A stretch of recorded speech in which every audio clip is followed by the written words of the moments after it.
नमस्कार कोंकणी मनशा, नमस्कार कोंकणी मोग्या. मोगाच्यानो इतिहासीक भूगोळीक कारणाक लागून कोंकणी मनीस शिंपडोन पडले, संवसारभर शिंपडले. लिपींनी बोलयांनी आमचे वांटे केले. तरी आसतना आमी कोंकणी मनीस, एक कोंकणी मनीस. ओतुंबराचे पयले नॅशनल पोएट्री डे मनोवपाक कला निकेतन गोवा फुडें सरल्या आनी घडोवन हाडटा पयलो अंतरराष्ट्रीय ऑनलायन कोवितांचो उत्सव. ह्या उत्सवान कविता सादरीकरण आनी कवितांची स्पर्धा हे दोन भाग आसतले. कवितांचे सादरीकरणाक कविता वाच, शूट कर, आमकां पाठय.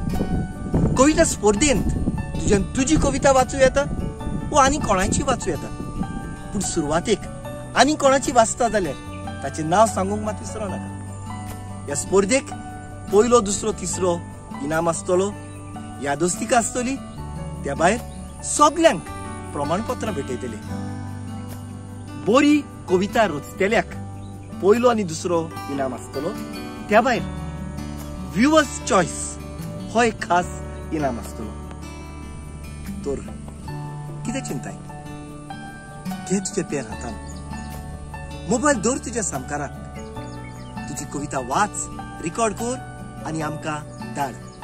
कला निकेतन गोवा @gmail.com ह्या इमेलाचेर तुमच्यान आमकां पाठोवंक जाता. वो फाटी दिलोल्या ह्या फ्लायरा वयल्यान म्हायती मेळटा. त्या म्हायती प्रमाणे तुमी ते रिकॉर्ड करून आमकां पाठोवचे. मोगाच्यानो सांगातान कोंकणी भास फुलोवया. जय कोंकणी माता.